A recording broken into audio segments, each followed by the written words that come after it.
अच्छे बच्चे कैसे बैठेंगे? बेटा पिछले अध्याय में हम लोगों ने रचनाएं करना सीख ली थी। आज हमारा नया अध्याय शुरू हो रहा है त्रिभुज, सही है।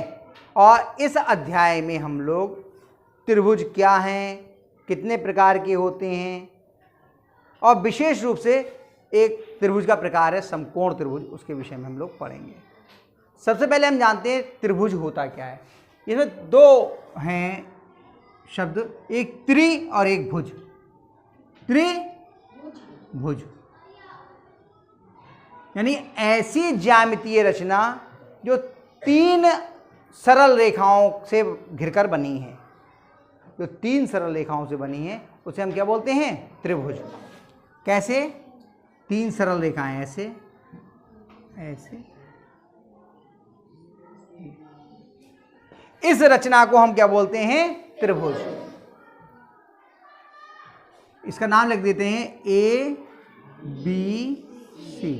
आप का खा गा आ बा सा या रा ला कुछ भी नाम रख सकते हैं, PQR XYZ कुछ भी नाम रख सकते हो। इसे हम क्या बोलते हैं? त्रिभुज। त्रिभुज में कितनी भुजाएं होती हैं? एक भुजा ये है, एक ये है और एक ये है। त्रिभुज में कोण कितने होते हैं? तीन। एक कोण ये है, एक कोण ये है और एक कोण, भुजाएं ये हैं, ये है, ये है। ठीक। शीर्ष कितने होते हैं? तीन। एक शीर्ष ये है, जहां पे दो भुजाएं एक दूसरे को काटती हैं उस जगह को क्या बोलते हैं हम? शीर्ष। ये हो गया, एक शीर्ष ये हो गया और एक शीर्ष ये हो गया। तो शीर्ष कितने होते हैं? तीन। तो अगर हम लोग बात करें तो त्रिभुज किसे कहते हैं? पहले ये लिख लेते हैं।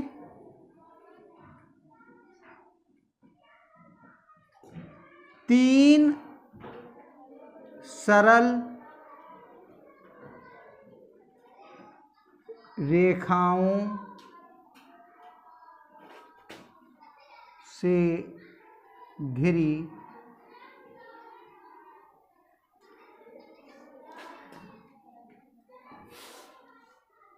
ज्यामितीय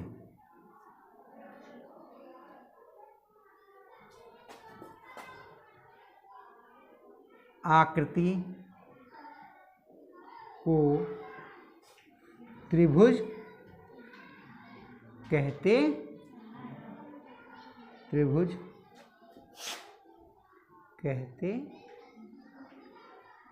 अब इसमें हमने आपसे कहा कि भुजाएं कितनी होती हैं? तीन।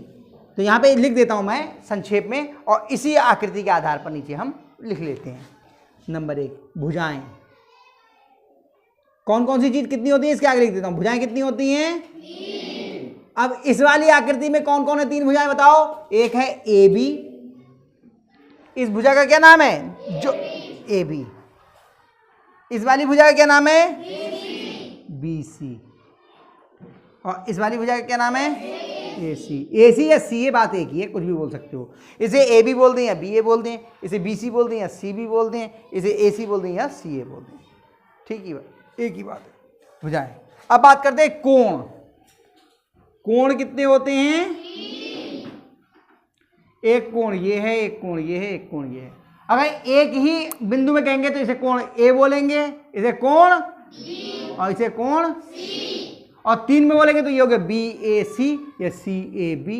इसका नाम क्या होगा? ABC या CBA। या जो शीर्ष है उसे हमें बीच में रखना पड़ता है। तो तीन कोण होते हैं, हम एक बिंदु में ही नाम लिख दे रहे हैं इनका, ठीक है। कोण A, कोण B और कोण C। शीर्ष कितने हैं इसमें? कौन कौन से? A B C। इतनी बातें हो गई जो हमारे लिए बहुत जानना अनिवार्य है।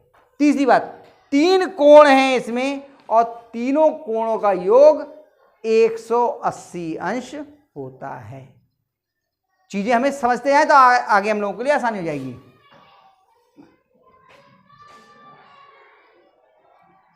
त्रिभुज के तीनों अंतः कोण अब जब मैं कह रहा हूं अंतःकोण, अंतःकोण का मतलब जो इस त्रिभुज की रचना के या आकृति के अंदर कोण है। एक कोण ये है, एक कोण ये है, एक कोण ये है। ठीक है, तीनों अंतःकोणों का योग 180 अंश होता।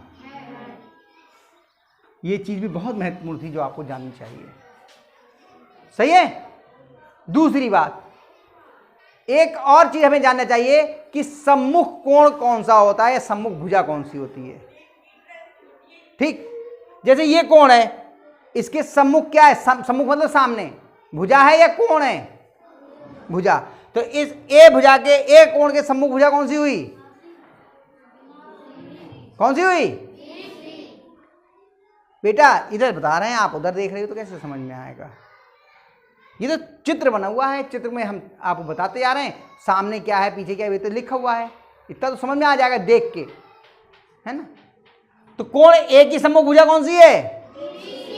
कोण बी की सम्मुख भुजा कौन सी है? और कोण सी की सम्मुख भुजा कौन सी है? ये चीजें हमें जानना अनिवार्य होता है, जब हम आगे सीखेंगे तो हमारी इनकी आवश्यकता पड़ेगी। तो सम्मुख भुजा, या हम कहें भुजा ए बी का सम्मुख कोण कौन सा है? ए बी का सम्मुख कोण सी। कोण एक बिंदु में आता है और भुजा की दो बिंदु होते हैं। कोण को केवल शीर्ष से बताएंगे या फिर आपको 3 बिंदु चाहिए होंगे जिसमें आप दोनों भुजाएं भी आ जाएं और शीर्ष भी आ जाए। और शीर्ष हमेशा काय में आता है? बीच में।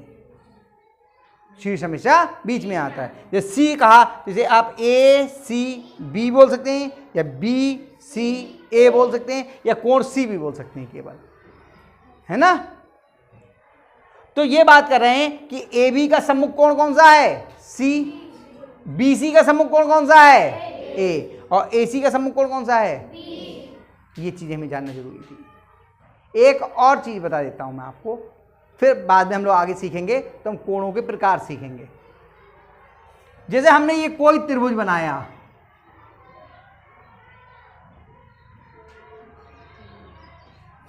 कोई सा भी त्रिभुज है, इसका नाम रख देते चलिए का खा। अब इसकी 3 भुजाएं हैं, एक काखा, एक खागा, एक गाका। इसमें किसी भी भुजा को आप आगे बढ़ा दीजिए और लंबा कर दीजिए। कौन सी को करें बताइए? खागा को ही कर देते हैं, ये थोड़ा सा आसान सा दिख रहा है, इसी को और आगे बढ़ा दिया। तो ये बढ़ी हुई रेखा और इस रेखा जो त्रिभुज की रेखा है, इनके बीच का ये जो कोण है इसको क्या बोलते हैं? बहिष्कोण। क्या बोलते हैं? ये त्रिभुज में ही नहीं है, जितने भी आप बहुभुज देखोगे ये सब में मिलेगा आपको। ठीक है, तो ये क्या हो गया आपका? ये बहिष्कोण हो गया। और इसका मान, त्रिभुज में कितने कोण होते हैं? 3। इसके अलावा जो 2 अंतःकोण बचे उनके योग के बराबर होता है। कौन कौन से? कोण का और कोण खा, इन दोनों को जोड़ोगे तो इसके बराबर ही ये कोण होगा। ये केवल मैं आपको अभी, ये आपके कोर्स में पता नहीं है या नहीं मुझे नहीं पता, लेकिन मैंने कहा बता दूं आपको ये। तो ये कोण जो है, जो बहिष्कोण है, ये इसके और इसके योग के बराबर होगा। चलिए हमने इसको बढ़ा दिया आगे, तो बताओ ये किस किस के बराबर होगा? कोण का और कोण गा के। हमने इसको आगे बढ़ा दिया तो ये किस किस के बराबर होगा? कोण खा और कोण गा। और खा कौन सा? अंतः वाला, ये वाला खा। और आ जाओ अंदर आ जाओ। और ये वाला गा। समझ में आ रहा है? ये बड़ी महत्वपूर्ण चीज है बहिष्कोण भी, और बहुत सारी चीजों में हमें आगे काम आएगी। जब हम सवाल कर रहे होंगे तो हमारी ये समझ में आएगा कि ये कितना महत्वपूर्ण है। तो हमने जिन चीजों को किया, एक बार फिर से हल्का समझ लें कि 3 भुजाओं से घिरी ज्यामितीय आकृति को हम क्या बोलते हैं? त्रिभुज। और इसे हम त्रिकोण भी बोल देते हैं। क्या बोल देते हैं? क्योंकि इसमें कितने कोण होते हैं? 3। और भुजाएं कितनी होती हैं? 3। और शीर्ष कितने होते हैं? 3। और इसके तीनों अंतःकोणों का योग कितना होता है? 180। और किसी भी भुजा को आगे बढ़ाने के बाद त्रिभुज की भुजा और उस भुजा के बीच में जो कोण बन रहा होता है, इस कोण को क्या बोलते हैं? और ये बहिष्कोण शेष दो अंतःकोणों के योग के बराबर होता है। जैसे इसकी बात करें तो ये किसके के बराबर है? कोण का प्लस कोण खा। ये किसके बराबर होगा? कोण खा प्लस कोण, और ये कौन कौन से के बराबर होगा?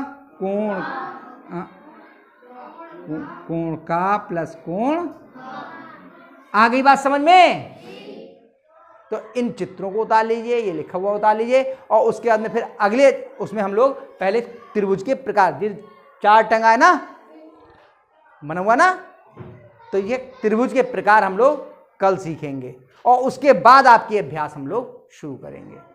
जब तक हम लोग आधार चीजें नहीं सीखेंगे तब तक हमारे लिए चीजें समझ में नहीं आएंगी। तो ये आप लोग उतार लीजिए और इसके बाद में फिर आगे करते हैं। ठीक है, उतार लीजिए।